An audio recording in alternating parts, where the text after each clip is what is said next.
Welcome to the Talkin VAWLS Network. My name is Boogie Bentley.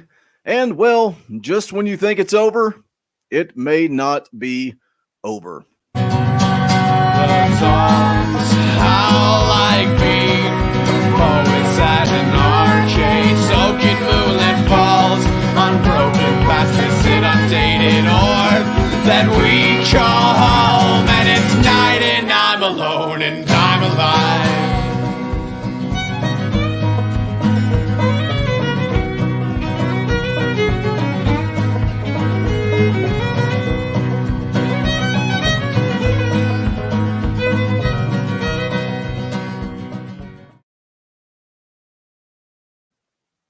So today, the University of Tennessee football program is all over the media. Once again, only at Tennessee do they find a way to drag this thing out. 1 week he's safe, 1 week he's not. We're talking about Jeremy Pruitt. Will he be the head football coach in 2021? A little background before I go into the article I want to talk about today is I was listening to Jason Swain's radio show earlier this week. He had Chris Lowe on. They were talking about the current affairs going on in Knoxville. You know, a lot of people are saying that Jeremy Pruitt is back. There's no doubt about it, but that does not necessarily seem to be the case. And I was one of those people. I thought this thing was over. I thought we were moving forward. But what Swain and Chris Lowe were talking about, Swain said there is going to be a lot of national attention on Tennessee over the coming days. He said, don't be surprised. They're going to be talking about this thing. He knew it, but he didn't really go into details about it. Chris Lowe was also saying the same. And another thing they said is we are going to see more players, not just any players, but Swain used the word stars entering the transfer portal. So what does all this mean? Well, let's take a look at the article that is in the media today. This is on ESPN.com. Tennessee not extending contracts, pause hiring amid football investigation, sources say. Well, what exactly does that mean? Well, when you look at not extending contracts, somebody that we've talked about on this show previously is T. Martin and Brian Niedermeyer. Their contracts expire at the end of January, so they are not extending contracts. We also have an offensive line coach to hire, a defensive line coach to hire. All this has been paused amidst the investigation. The article says Tennessee officials haven't extended the contracts of assistant football coaches and have paused hiring coaches for vacancies as they continue the investigation whether recruiting violations occurred within the program, sources told ESPN on Thursday. Earlier this week, the university announced it had hired attorneys Mike Glacier and Kyle Skillman to assist in its in-house counsel. Now, a lot of people see this. They see Glacier. They say it's over. It's done. Something is happening in Knoxville. That's not necessarily the case. This is something that is normal in the middle of an investigation like this. You do bring in a third party. You do bring in outside counsel to look at it. We have a quote here from the university. You can check the article if you want to read that.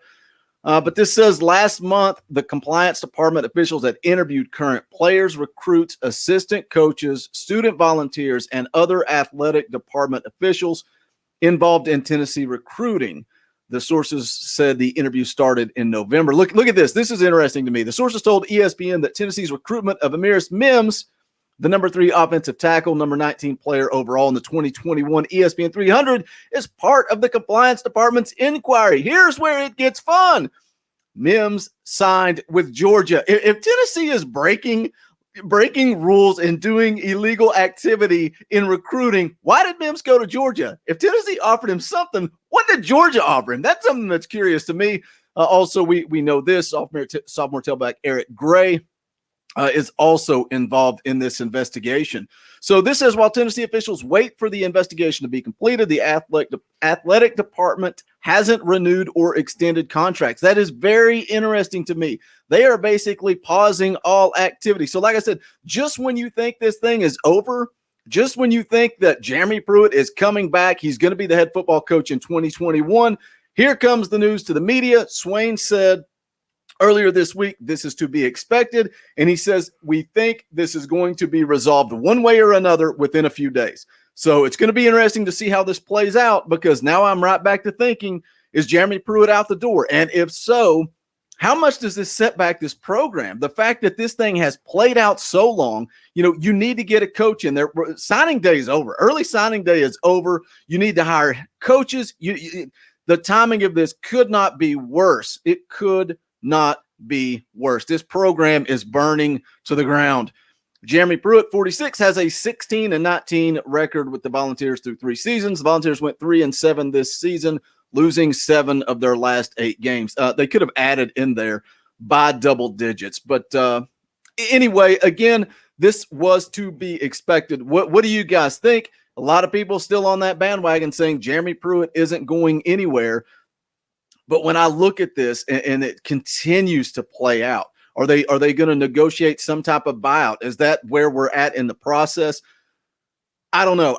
The thing that I really want to see is what players hit the portal, because we've seen some guys leave. We've seen some talent leave. Just this week, Ty Chandler into the portal, gone. Wide receivers, Brandon Johnson. How many of these quarterbacks are going to transfer? As of now, Brian Maurer's still on the roster, but he's a guy's name that continues to come up as somebody that could possibly transfer. So you're going with a quarterback room that's full of talent to a quarterback room that has a freshman and an incoming freshman. Not a good look. Not a good look for the 2021 season. But like I said, it is going to be interesting to see how this plays out. I don't think this is finished. I don't think the door has been closed. We may be looking at a new head football coach in Knoxville come 2021. Let me know. Leave me a comment. Let me know. What do you think of this article? Do you think this article means something? Or, again, for Swain to say it ahead of time, this is going to happen. People are going to be making videos. I felt like he should have said Talkin VAWLS is going to be making videos. They are going to be talking about this, but let it play out.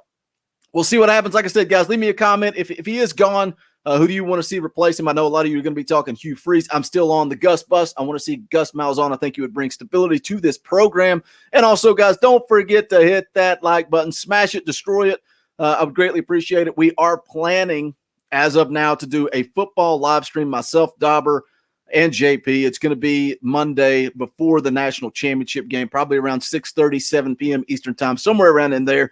Make sure you subscribe to the channel. Tune in for that. Continue to check out the basketball show every single week, as well as the Orange Blazer from the Indy Kid.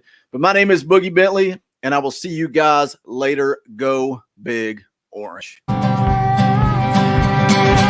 That's all.